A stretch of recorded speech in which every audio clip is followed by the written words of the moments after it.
நடுவர் அவர்களே, இன்னைக்கு பட்டிமன்றம்னு சொல்லி எங்கள் மாமியாரை கூப்பிட்டேன். நீ நல்லா போய் பேசிட்டு வாமா, நான் உனக்காக உட்காந்து ப்ரேயர் பண்ணுறேன்னு அனுப்பிச்சி விட்டாங்க. ஒரு மாமியார் வரலையேன்னு நான் கவலைப்பட்டேன். இவ்வளோ மாமியார்களும் இவ்வளோ மாமனார்களும் இவ்வளோ கொழுந்தன்களும் வந்து நிற்கும்போது தான் நினச்சிக்கிட்டேன், மக்கள் தீர்ப்பே மகேசன் தீர்ப்பு, எங்கள் தீர்ப்பு இப்போ உங்கள் வாயில் மட்டும்தான். அம்மா, உண்மையிலே கலைஞர் டிவி கொண்டாடுறதாம்மா உண்மையிலே தீபாவளி.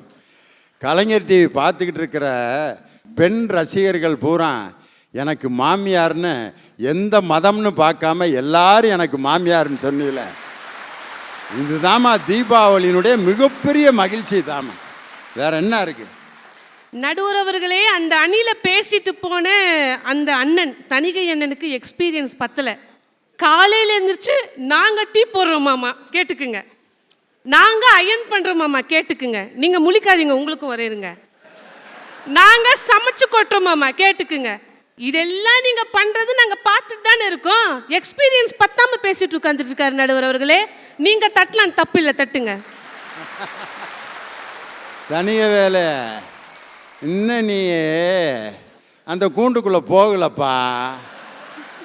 அதுக்குள்ளே போனால் தான் உனக்கு என்ன இற வைக்கிறாங்க, எப்படி வைக்கிறாங்க, எப்போ தண்ணி கொடுப்பாங்க, எப்போ அரிசி ஓடுவாங்கன்னு கூண்டுக்குள்ளே போனால் தான் தெரியும். வெளியிலேருந்து பார்க்க அப்படித்தான் இருக்கேன். திருமணம்னா ஃபஸ்ட்டு என்னன்னு இவங்க புரிஞ்சுட்டு பேசணும். 10 பொருத்தம் பார்த்து 9 நவகிரகணங்கள் இணைய 8 திக்கும் ஒலிக்க 7ஆம் பிறையில் அறுசுவை உணவு படைத்து 5 பூதங்களையும் அணுங்கி அறம் பொருள் இன்பம் வீடு என்ற 4 அணுக்களுக்குள் 3 முடிச்சு போட்டு 2 மனங்கள் இணையும் ஒரு மனமே திருமணம்.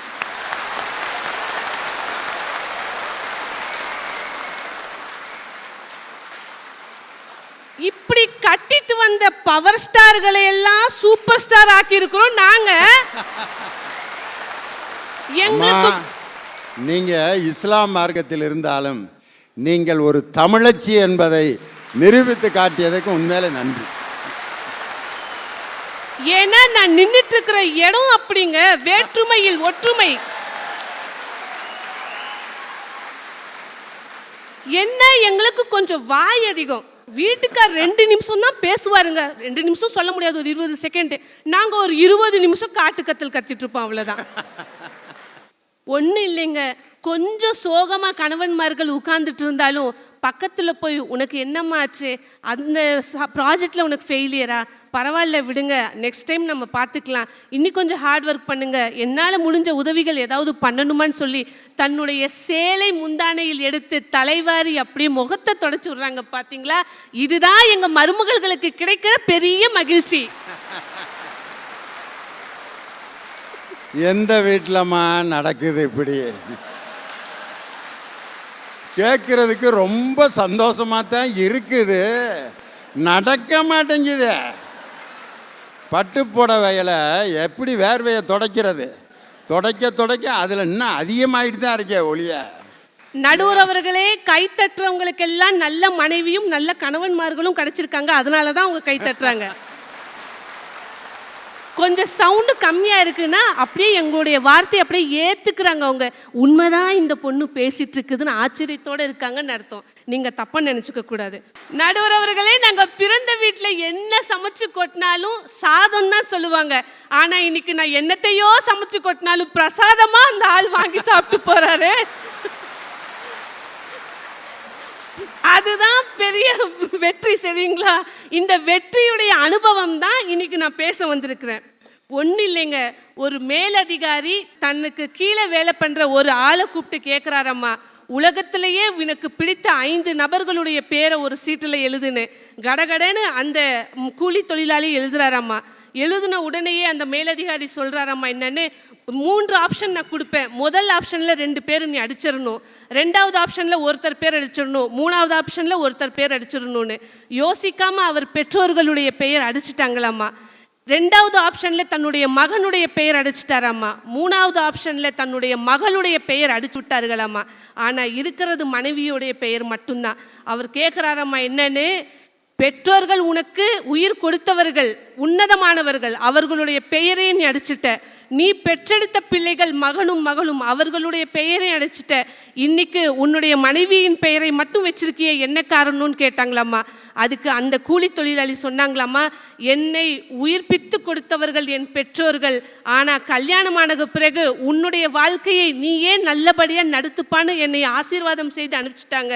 நாளைக்கு என் மகளும் மகளுக்கும் அதே ஒரு நிலைமை தான் அவர்கள் போவார்கள். ஆனால் என்னை நம்பி வந்த என் மனைவிக்காக மட்டும்தான் இது நான் செய்யணும்னு சொன்னாங்க. பார்த்தீங்களா, இதுதான் பெரிய விஷயங்க. பசின்னு வந்தால் நாங்கள் யாருக்கு சாப்பிட்றாங்களோ இல்லையோ ஓடி போய் நாங்கள் சாப்பிட்ருவோம். அதாவது பிறந்த வீட்டில் இருக்கும்போது. இன்றைக்கி நாங்கள் சமைச்சு வச்ச பிறகு நாங்கள் சாப்பிட்றோமோ இல்லையோ எல்லாரும் சாப்பிட்ணுங்கிற அந்த தாய்மைங்கிற உணர்வு வந்திருக்கு. பார்த்தீங்களா, அது புகுந்த வீட்டில் வந்த பிறகு தான் வந்திருக்கு. நடுவர் அவர்களே, ஒன்றும் இல்லைங்க, இறுதியாக ஒரு விஷயத்த சொல்கிறேன் கேளுங்க. தனக்குத்தான் எல்லாம் வேணும் வேணும்னு ஒவ்வொரு பெண்மணியும் நினைப்பா. தான் என்ன வாங்கி கொடுத்தாலும் நாங்கள் திருப்தி ஆக மாட்டோம். அது வேணும் இது வேணும் அது வேணும்னு சொல்லுவோம். ஆனால் எங்களுக்கு உயிர் கொடுத்தது எங்களுடைய பிறந்த வீடாக இருந்தாலும் தன்னுடைய உயிரை வைத்து பல உயிர்களை சுமக்கும் கிட்டத்தட்ட இராணுவ வீரனுக்கு சமமாக துணிச்சலோடு செயல்படும் ஒவ்வொரு மருமகளும் ஒரு இராணுவ வீரருக்கு சமம். அந்த மருமகளுடைய கடைசி ஆசை என்ன தெரியுங்களா? கடவுளே, நான் நல்லா இல்லாட்டியும் பரவாயில்ல, கடவுளே என்னுடைய உடம்பு சுகமாக இல்லாட்டியும் பரவாயில்ல, ஆனால் என்னுடைய கணவர் தீர்க்க ஆயுசோடு இருக்க வேண்டும். கடவுளே, என்னுடைய தாலியை நீ தான் காப்பாற்ற வேண்டும். அவருக்கு முன்னாடி போற சுமங்கலிங்கிற பட்டத்தை கொடுன்னு சொல்றாங்க. பாத்தியா, இதுதான் பெருசு.